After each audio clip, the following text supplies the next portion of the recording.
The superpower of self-fluence. So self-fluence is the art and science of influencing yourself, or what I like to say, the power you already have to influence yourself. The bad news is time flies. The good news, you're the pilot. What you think about, you bring about. You can do things like create new habits in 21 seconds instead of 21 days, doing the work, going in and moving himself from being behind to being ahead and then being a day.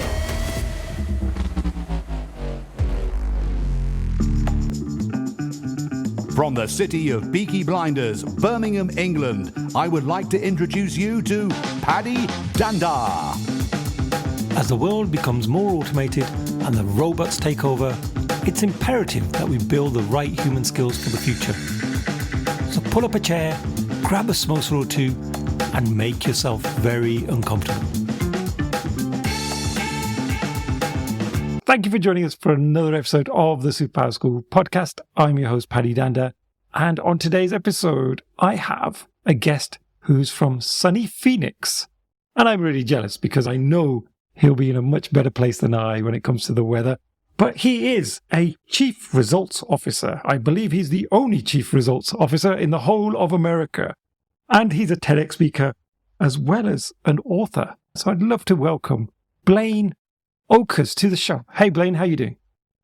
Yeah, so thank you for having me on the show. And yes, I am America's only Chief Results Officer. And I feel like I found my niche. And so for me, I like to help people take control of their lives by taking control of themselves. And I think I was born to do that. And when I figured that out, my life got a lot more fun. And now I spend my days basically helping people with personal implementation. How do you get yourself to do those things that you know you should do, but also how do you get yourself to stop doing those things you shouldn't do? I spent a couple decades doing that, and I enjoy helping people kind of better themselves. Oh, I love it. So for this episode, Blaine, what superpower would you like to bring? Yeah, so I'd like to discuss the superpower of self-fluence. So self-fluence is the art and science of influencing yourself, or what I like to say, the power you already have to influence yourself. And by using that power, exercising that power, you can do things like create new habits in 21 seconds instead of 21 days. You can do something I call the 30-minute hour, how to get an hour's worth of stuff done in just 30 minutes, or maybe perhaps even hack your head trash. We all have those kind of voices of doubt, those shadows in our minds, but you can take control of all that stuff. And the nice thing about this concept of self-fluence is that everything you need is within reach. You're already doing it. And if you decide, you can master it.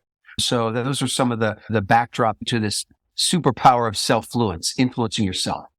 Oh, I love that. I definitely need this superpower, Blaine, so I need to steal it from you somehow. So I'm really excited to hear more of your insights on just how we build the superpower. But before we do that, I'd love to know how you got into this space and your background, because your title was really intriguing, and I'd love to know how you came up with that. I had a few moments of dawning comprehension, right? Where kind of you're never the same. The light bulb goes off and it's kind of that aha moment. And for me, the first aha moment actually came in college. And so I was attending Purdue University, which is in Indiana, and I saw this little ad. Now, maybe like some of the listeners here, I've always been a seeker. Like, how could I do better? Seeker of knowledge and betterment.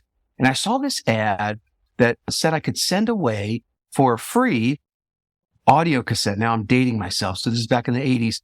Some of you might have to look up what an audio cassette tape is. But anyway, it was a little audio program. You could send away for this audio cassette. And it was actually Earl Nightingale reading an abridged version of this book called Think and Grow Rich. So I got this audio tape, listened to it, and I resonated with the concept. So I bought the book and I read the book. And basically this book, Think and Grow Rich, I created a little saying called Waiteba. What you think about, you bring about. And that's what this book taught me, was that my thoughts dictate my reality. And that now I couldn't change circumstance, but the way that I perceived circumstance and thoughts that I carried around with me all day long kind of directed my mind not only my conscious mind, but my subconscious mind to be looking for those opportunities and those ways to bring those things about that I wanted to bring about. So that was a big one. Actually, I met my wife. We've been married now 31 years. Met her at college and had a lot of success. So that was dawning comprehension moment number one. The second one came a little later in life. I came home from a business trip, and it was a rather long business trip. And my son, Bo, he was 1 year old. And I came home and he was like giving me the cold shoulder. And then I said, Beth, is Bo sick? Was there something wrong? He says, no, he's not sick, but you were gone so long, he kind of forgot who you were. And I was like, whoa, like emotionally that night, that hit me hard. And so that night I made this clarifying decision. I had kind of the moment of dawning comprehension. I said, you know what? My parents both worked. And so I would come home a lot of times to an empty house because my brother wasn't there. And I said, I'm going to become a work from home dad, like no matter what, like whatever it takes. Now, it took me a year, but a year later I broke free and I left my job. I had started 2 businesses at that point.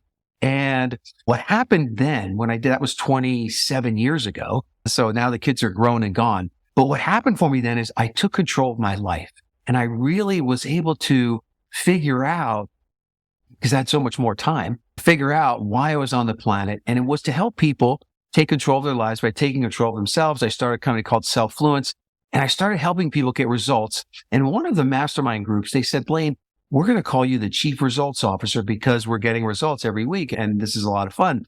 And so I said, I like that. So I went to the U.S. Patent and Trademark Office and I said, the term was not taken by anybody. So I got the registered trademark. So meaning that no one else can use it but me. And that is now the rest of the story. Oh, wow. I didn't realize you'd actually patented the term. So that's amazing. I can't use that one now. Is it only in the US you've got the patent? Well, I think internationally, you may be able to use it if you want to, but it's up to you. Awesome. I might do the same here in the UK.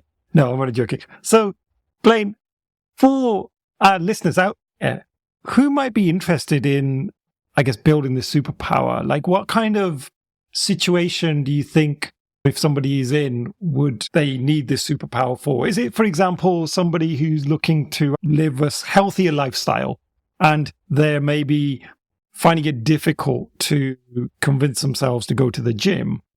Or is it some of the big habits that they're looking to build, like the bigger habits around maybe changing mindset at work, for example? Yeah, so all of the above. And so these frameworks, like say the 21-second habit, will help you create new habits, big or small, right? And so we could kind of break down the framework. But yeah, so if you want to work out, start exercising, right? But you may also want to start something on the mental side as well, right? So you might want to start a new habit of feeding your mind. Well, a lot of people, we all eat every day, right? So unless you're fasting, but most people, you eat every day and you feed your body, right? But you're also feeding your mind, right? So I like to take a 30-minute mind meal every day, which could be, Paddy, like one of these podcasts that you do, right? But at the base of things, we are creatures of habit. And most of the stuff that you do during the day is based on a previous habit that you either wired consciously or maybe subconsciously. And so for you to be able to create a new habit instantly, basically in 21 seconds, is pretty powerful. Now, neurologically, it does take about 21 days neurologically for the pathways to begin to be created in your mind for that habit. And it takes about 63 days to really fully hardwire that habit. But there's a little bit of a hack here that we can use to create that new habit in just 21 seconds. So if you want, we can kind of dive into that and maybe run through some examples of that. I would love that. Yeah, let's do it. So the first thing you have to realize is what I said at the outset about Self-Fluence is that everything you need is within reach. You're already doing it and you can master it, right? And so I just want to make sure people realize that they're habit masters. So if I ask you, Paddy, like in the last 24 hours, have you brushed your teeth? Yep, a couple of times. Couple of times. Nice. Okay. Now, how long have you had that habit?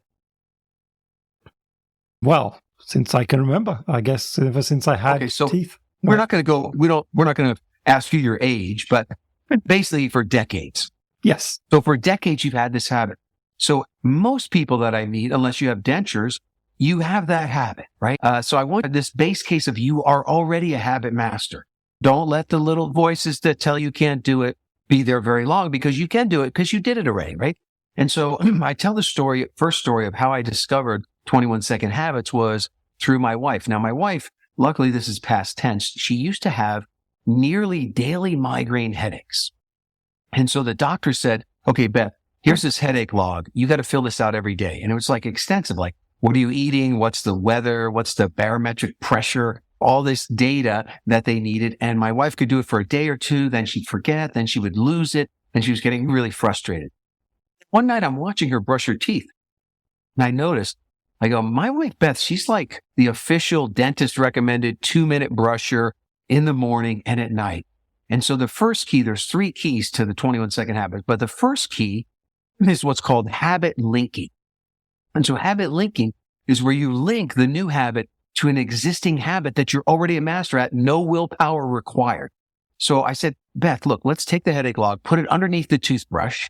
And now when you brush your teeth 2 times for those 2 minutes, you got 4 minutes of filling out the headache log. And you're never going to lose it because it's always underneath the toothbrush in the bathroom. So she liked that idea. She started doing it, and she went for 90 days in a row of filling that thing out. And the smile on her face when we went back to the doctor and she had that thing all filled out was priceless. Now she has a migraine only once every couple of months, which is nice. But anyway, so that's the first key, is habit linking. And think about all the things you already do. You wake up every day, you get dressed, you go to work, you have coffee, all these things that you can link to. So that's number one. So then I said, look, let me try this. This is all, it's got to be practical and tactical. I don't want to talk about anything that's not practical and tactical.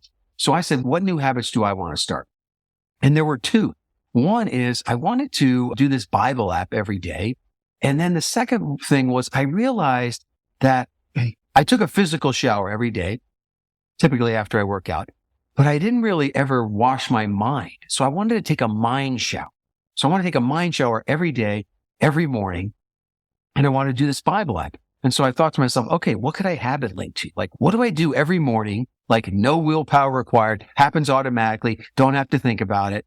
And yes, it's the smartphone. I open my smartphone without fail, one of the very first things I do. And so what I did is on my smartphone, I moved all the apps off the homepage, and I just put the 2 apps, this Bible app and an app called Headspace, which is one you could use to take the mind shower. And so when I opened my phone, which happened every morning, I said, I have to do those 2 apps before I'm allowed to touch anything else on the phone. And that brings the second key, is that one, habit linking. So that happened every morning. But the second one is urge surfing. You have to surf some kind of an urge that you have, a desire you have to do something to give you the energy to push you through to do that new habit. So for me, why did I open my phone every morning? Well, my son lives in Denmark. He texts me in the middle of the night. I've got emails. I got orders that came in. I want to know what's happening in the world, what's happening in social media, what's happening in my email inbox, right? All these things. I want to know all that stuff. And I use that desire to push me to do that. And today I checked right before our podcast here. And so today was day 1,807 days in a row that I did that habit. And I started it instantly just by habit linking to me opening my phone for the first time during the day. That brings us to the third one. So habit linking is number 1, urge surfing is number 2. And the third one is leverage. To get a new habit to stick. Now, once you get past 21 days, it starts to form neurologically. 63 days, it's a little more hardwired. But to get it to stick, you need leverage on yourself. And so there's a few forms of simple leverage. One is what's called streak leverage. And once you get like 3 or 4 days in a row, you don't want to break the chain. You don't want to break the streak, right? And so it's really kind of psychologically powerful to get that 3 or 4 days in. And the second thing is that you can use rewards or penalties. So pain and pleasure both work. So rewards could be like, hey, if I do this new habit for a week, then I'm going to buy that book I wanted to read, right? Just a little reward, just a little something else to put out there. And then this flip side also works, a penalty. If I don't do my new habit, then I have to form some penalty. And a lot of times a spouse or a friend, they're happy to give you the penalty. No problem. They'll find it. So my wife used to say, well, if you don't keep that new habit for the first week, you have to wash the garbage cans outside, which are these big garbage cans. She knows I hate to do that.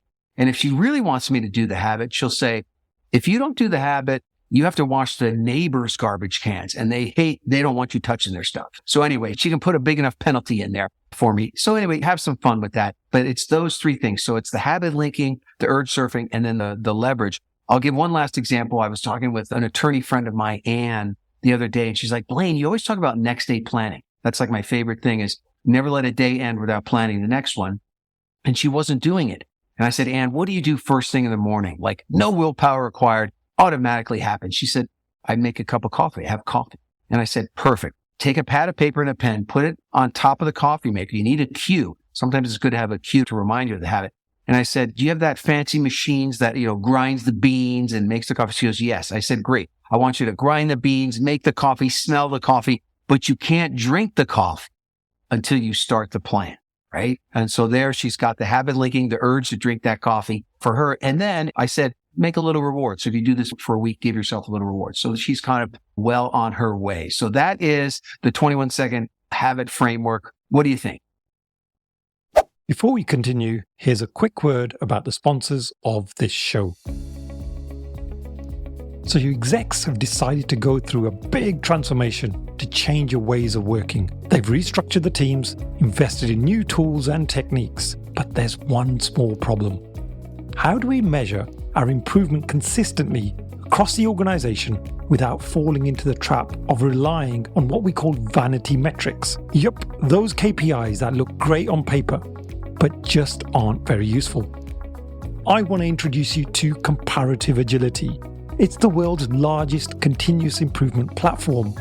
They've gathered over 4 million data points from thousands of organizations so that you can benchmark your maturity against the World Index or compare yourself to your industry. They have a wide range of different surveys covering topics such as business agility, psychological safety, DevOps, employee engagement, and many more. What makes these surveys so valuable is that they've been written by respected thought leaders who are experts in their field, such as Mike Cohen from the world of Agile, all the way through to Dr. Amy Edmondson. So whether you're a coach, team manager, or a transformational leader, be sure to check out Comparative Agility to help implement a culture of continuous improvement. Best of all, you can test drive the platform completely free.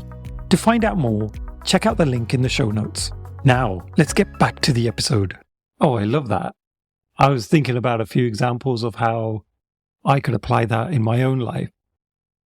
And one of the things I've struggled with, Blaine, is making time to read. I think for many years I've tended to shy away from reading because I just don't feel like I've got enough time in the day. Or maybe there has been a lack of motivation sometimes. And I think subconsciously I've been implementing a couple of those strategies, but without knowing it. So at night now, when my kids start their reading just before they go to bed, we always make sure they have about half an hour or so. I've tried to link my reading to their linking in a way. So it prompts me to go, hey, like, since they're doing it, that's a perfect opportunity for you to do it. It doesn't always happen, but I think that's certainly something that's started to happen. But when you were talking that through there, I was just thinking in my own mind, what is the one thing that I do just before they start reading? And it's actually brush my teeth. So that might be a good one to link to that. Those are good things to link to. And when you're starting a new habit, the other thing is that the more you can dial down the resistance to that habit, the more likelihood that you're going to succeed. Now, I also say I like you to win early and win often. It's because it's a battle of the brain chemicals here. And if you can get on the other side, you can get the dopamine and the serotonin, the good, happy brain chemicals going, which you get when you accomplish something or you do something. That kind of gives you the energy to continue more, right? So if you said, look, I'm going to read every night after the kids go to bed, what I would tell you is make sure that you read every night, even if you dial down the resistance to it's going to sound ridiculous, 1 minute of reading. But that still gives you the win. And so a lot of people, this works with like exercise, with any kind of habit that you fail at, dial down the resistance, right? So some people will try to do exercise and they can't do 30 minutes. They can't do 10 minutes. I'm like, okay, here's the deal. What's your favorite thing to do? Jumping jacks. Okay. Do 5 jumping jacks before you get in the shower. We're going to count that as a workout because you've got to win. There's this biochemical thing that's happening that as you start to win, then you can add more to it, right? So think about ways to dial down the resistance to that reading. And then again, any of those things work. So linking, you got the linking there. You have this desire to read. Why do you want to read? Like kind of get yourself amped up to read, right? And then also reward and penalties, right? So you can put different rewards or penalties in there to help you make it happen. And kids are great at penalties. Example is I have this veterinarian surgeon friend of mine, and I said, what new habit do you want? He says, I need to have the habit of going to bed before midnight. And I say, how often do you go to bed before midnight now? And he says, like once a week. And I said, okay, that's terrible. You're not getting enough sleep. And he said, you're right. And I start working way late into the evening. I said, okay, what's one thing your kids like that you don't like? And he said, they constantly want to eat ice cream, and I don't want them to eat ice cream all the time. And I said, that's great. So if dad stays up past midnight, the kids get to have ice cream. And so he told his kids that. So now it's automatic. Every morning, the kids are like, Dad, did you stay up past midnight? Dad, did you stay up past midnight? They ask him every single day. And now he goes weeks without staying up past midnight. And he still stays up past midnight here and there, but it's dramatically different because that fun penalty. He's also teaching his kids all about creating habits, creating contracts, honoring your word, and all that kind of stuff. So lots of fun ways to make this stuff happen. Oh, what a great story. I'm thinking, should I try that? No, better not, Blaine. Better not do that one. And do you think that there's a difference in terms of how effective these approaches are based on age? Like, are these principles universally applicable to any age, or do you see that it's easier for certain people to form habits than others based on their youthfulness or age? Yeah, great question. I think that neurologically, the wiring is there for everybody. And so typically the success rate comes down to the resistance or maybe a little bit of the pre-programming and the belief in people's minds. But no, kids tend to do this stuff even faster and easier and better than adults because they don't have as many filters kind of blocking them or making them think they can't do it. Head trash. I call it head trash. They have less head trash, but also people could be dealing with different things, right? That's why I often talk about brushing the teeth so that people realize, yeah, I am already a habit master, right? But the opposite is true if they're telling themselves, you know, I'm terrible at habits. I never keep a new habit. I never keep my New Year's resolutions. I never. Well, what happens is what you think about, you bring about. And so them saying that to themselves over and over again wires that in. And then your brain says, yeah, here, let me show you why that's never going to. So I think you have to be careful. Now, we could call this hacking your head trash. And there's two things with hacking your head trash. One, there's some tools you can use like in the moment when the head trash comes. And then there's tools that you can like proactively use long term. But my favorite tool of all is one that immediately flips your brain back around to the other side to start working for you instead of against you, right? So if I say something like, I never have enough time, Blaine. I never have enough time to read, Blaine. And if I say that, then your mind says, you're right, Paddy, you never have enough time to read. You've got kids, you got this, you got podcasts, you got blah, blah, blah, blah, blah, blah, blah, blah. So in that moment, when you say that, yeah, I never have enough time to read, you want to say two words. You want to just say, yeah, but, and you yeah, but yourself. And you can also yeah, but other people. You can yeah, but your kid. But when you say yeah, but, and pause, now your brain has to answer that. Yeah, but I am in control of my schedule. Yeah, but I could read for just 1 minute, like Blaine said. Yeah, but. And the answers, the flip side come to you. And if you start yeah, butting yourself, over time, it starts to happen automatically. Now, in the beginning, it's a little hard for some people. If you got a lot of head trash, you might have to ask someone else, yeah, but, and get their answers, right? So now I'm a great yeah, but partner because I can quickly think of all these other sides of the equation. But anyway, butting yourself is a great way to kind of flip that around. But back to your original question, yes, good for all ages. Oh, fantastic. Because I was just thinking like in the current age that we live in where everything's just so fast paced, where sort of our attention span seems to be shrinking. If I read a lot of the literature at the moment, and there's so much distraction. I look at my own kids and I think they have the attention span of a fly. Like it's so difficult to get them to focus on something for a long period of time. And they probably don't have as much willpower as maybe I did at that age. I don't know, it's maybe an assumption I'm making here, but I just was thinking, could it be more difficult for this new generation to really create new habits? Because if they're not immediately getting some benefit from whatever the habit is, or they're not prepared to put in a little bit of hard work, then they may not continue with it. It'd be great to hear your experience of that. Yeah, I think I see the both sides of that. Like today, it's a more distracted world than ever, right? And my phone can be a great tool, a great instrument of productivity and habits like it is for me. But at the same time, it can be highly distracting, and it can be, there's social media and there's different things there. So I think that though, at the base case, people want to take control of their lives, and they can. And for example, I might do social media too much on my phone, right? So I have an option though, leaps and little steps. I can take a big leap and I can delete the app, which I have done. Recently for this year, I deleted Instagram. Sorry, Instagram. Now I can still get to Instagram on my computer. If someone says, oh, I sent you something on Instagram, or look at Instagram, but it's not on my phone anymore, right? So that's like a big step. Or a little step is I do a lot on Facebook, right? So Facebook and other apps that I feel like I don't want, on the iPhone, you can put apps together and put them in a folder, right? So if I want to go to Facebook, I have to scroll 3 pages, maybe 4, can't remember. And then there's a folder. There's a folder that says, don't do this. It's inside that folder, right? So I just made a little fun game out of it that I got to scroll, I got to find, I got to go in there. So even that little resistance helps me to gain willpower. But I think that in this area of kids and their development, they're developing faster, and technology is turning them into super kids. They're still as persistent as ever. They're still, when they want something, they are incessant. Are we there yet? Are we there yet? Are we there yet? And so as a kid, I had that. I wanted this TRS-80 computer, and I just kind of badgered my parents till they ended up paying for half. I paid for half. They paid for half. But there's a persistence in there, and there is a willpower for what they want. Now, a lot of times kids don't know what they want, so you got to kind of expose them to a lot of things to help figure it out. But then again, I think the same principles apply with kids. It's like dialing down the resistance, right? They can't hold their attention. Okay, so you can't hold your focus. How long can you hold your focus for? We're going to do a test. Let's do meditation. Okay, kids, I'm going to pay you to meditate. And we're all going to meditate for 1 minute.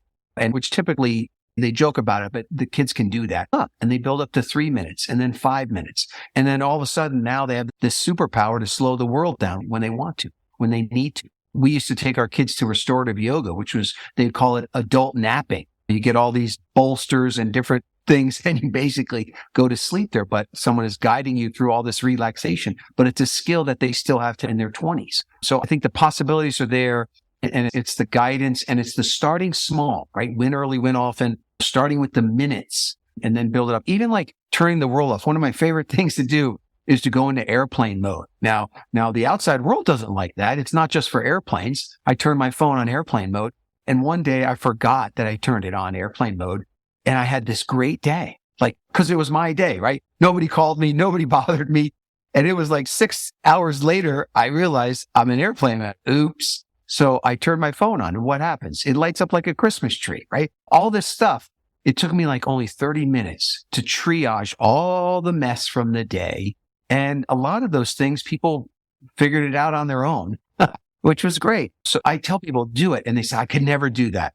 I say, well, you took a plane ride before. You can do it. Do it for 5 minutes and then build up. But doing it just for 5 minutes, they feel like they won. And when you win, it just starts this spiral of good chemicals. And then you do it for 10 minutes and then 20 minutes. And then sometimes you only have 5 minutes again. That's okay. But you build up and you build that success, and things just start to get better for you when you do that. Oh, I love that. And just going back to your example of putting your apps in a folder, I've done that with WhatsApp. And I have to say, it definitely works, because I now have to look through the phone and figure out where that app is, and it's almost like a game. And I've also turned off the notifications on that one app, because I was just finding myself constantly, as soon as I'd see something ping up on the screen, I was like checking it out immediately. But now I'm much more sensible about it. I try not to just keep looking at my phone anymore. And I love the airplane mode as well. That's a great tip. I just wish we had a human version of that. Like if I could click something in my head and just turn on airplane mode. That would be super. You can build that up as a superpower to be able to turn the world off. And on my phone, my family doesn't like this, but my phone has no rings, dings, or bings. Like it never makes a sound.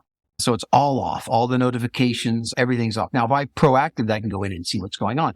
But if someone's trying to call me or reach me, sometimes they can't get to me. But you can begin to push the world back.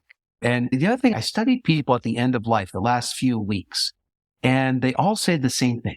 They all said, I wish I had more memorable moments with the people I love. Now, the people they love, a lot of times it was family, but sometimes it was friends. Sometimes it was coworkers, but just more memorable moments with the people they loved. It wasn't about getting more work done, answering more emails, or even building bigger fortunes. It was memorable moments with the people they loved. That was it. That was the stuff that life was made of. So I often encourage people to have more of those moments, and whenever they can, and push the world back, to do it is fine. Oh, that's such a lovely way of putting it, Blaine. I really like that.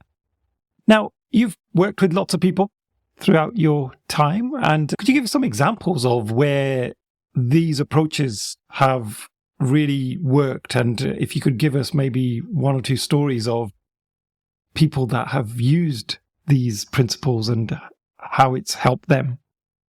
Yeah, let me go back to my friend Phil. He's the veterinarian surgeon, and I've got some different programs, but I have this one program called A Day Ahead Experience. And basically what that program is, it's a program to help people move from, and this is mostly for business owners, but anybody can do it. But most people and many business owners, they find themselves a day behind, or even more than a day behind. And so it's using all these frameworks that I talk about, 21-second habits, 30-minute hours, hacking your head trash, to move from being a day behind to just being behind to being ahead, basically, then being ahead, and then being a day ahead. And so not a super easy process. So this was something that took about 2 years for Phil to go from being behind to being ahead to being a day ahead. And he went from, working 4 days a week. Now he works only 2. So he got himself to where now he's a day ahead. And so this day ahead living, which is where I like to live, and I'm there most of the time. When I come back from a vacation, maybe I'm not there those few days, but most of my life is lived the day ahead, meaning when I wake up, I might have some appointments, like to do this podcast. Like there's nothing that has to be done for today. And I'm working on stuff for tomorrow or for next week. And so life is better a day ahead. So for Phil, that now he's got more time with the family. He can control his sleeping habits better. He's getting a lot more done, and he's just a lot happier because he made that transition. Now it's getting rid of some of the head trash and figuring out what is really important and urgent. There's urgency and importance, but what's really important in life, and how do you compartmentalize and reduce the urgency and the push on your life from other people so you could open up the important stuff in your own life. And that takes some time to do, and some wrestling with life a little bit and periods of out of balance. But that's an example of one of those journeys of doing the work, going in and moving himself from being behind to being ahead, and then being a day ahead. Oh, fantastic. Blaine, we're running out of time, but my kids have convinced me to buy a dog, and we'll be getting the dog very soon. And I can just see me having to create lots of new habits, things like waking up extra early, taking the dog out for a walk, all of these good things. Any advice you've got for me? Well, so my kids did that to me. And when the dog came, I had no responsibility. I paid for the dog, but I was supposed to do nothing else for the dog. And I ended up having to do many things for the dog. But I will say this, what I love most, and we just moved in a new home, so we're about to get a dog once we kind of settle in. What I like is the unconditional love of that dog. And so what I did is, yes, I was the one that typically would take the dog out in the morning. But what I did is I have it linked doing this form of, it's something called Qigong, which is kind of like a Tai Chi. It's kind of like an exercise program with breathing and kind of moving energy around your body. But I would go out with Buddy, our dog, and I would do that every morning with him. And he'd go around and do his business outside.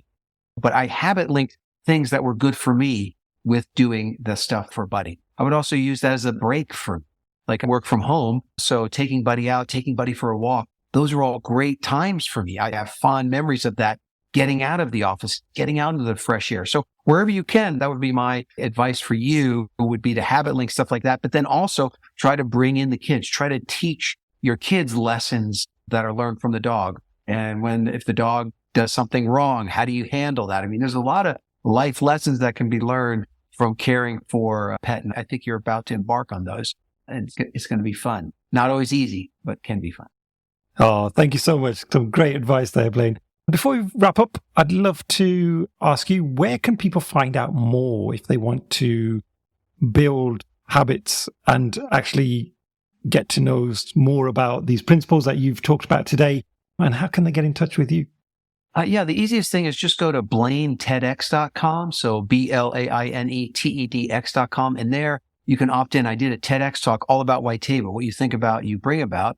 And you'll get a copy of that, and then we'll be connected. So you'll have my email address. If I could help you or serve you in any way, be happy to do it. I do write a lot of articles and have a lot of kind of teachings and things like that. So you'll gain access to all that by just going there, BlaineTEDx.com. Oh, brilliant. Thank you so much, Blaine. I will be signing up myself because I definitely need these tips as I go forward with these new adventures with our dog. And I'll let you know how we get on. But thank you so much. It's been a pleasure to get such practical advice. I think this has been such an enjoyable episode for me because you've just shared so many golden nuggets that I think we could all do with. So thank you. Oh, thank you so much, Paddy, for having me on. I'll leave the listeners with this. The bad news.